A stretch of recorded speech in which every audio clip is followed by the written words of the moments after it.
তুতুন আজ খুব মন খারাপ করে বসে আছে। ঈশ্বর, ওর মা খুব অসুস্থ, মা নড়তেই পারছে না, খাবার খুঁজবে কি করে? উফ, পেটে কি যে ইঁদুর দৌড়াচ্ছে, গুর্র গুর্র। মায়ের জন্যও তো কিছু একটা করতে হবে। তুতুন ভাবল, বসে থাকলে তো চলবে না, তাকেই কিছু একটা করতে হবে।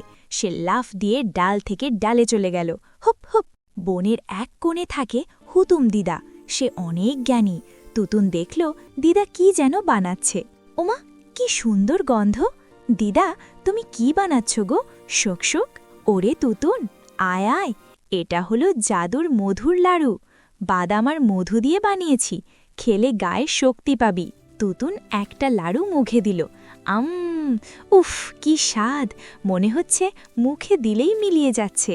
দিদা, আমাকে এটা বানানো শেখাবে? আমি মায়ের জন্য বানাবো আর বাকিগুলো বিক্রি করে মায়ের ওষুধ কিনব। হুতুম দিদা তো খুব ভালো, সে তুতুনকে সব শিখিয়ে দিল। তুতুন তো মহা খুশি। হর্রে!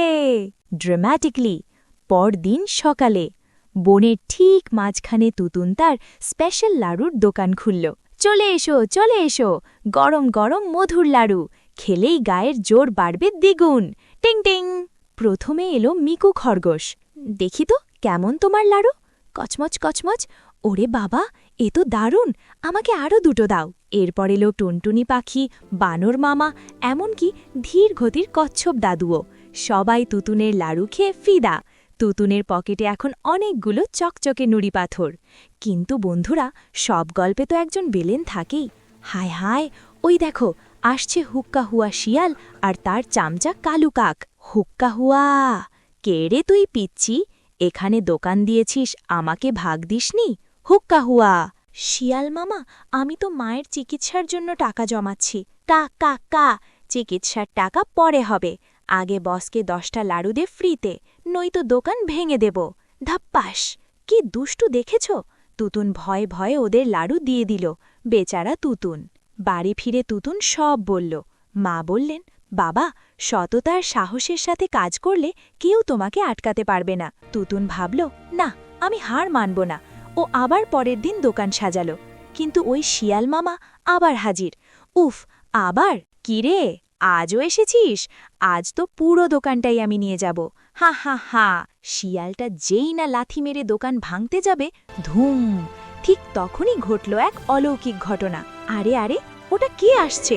ও মা, ওটা তো ভীম হাতি, আর গাছের ওপর বানর বাহিনী।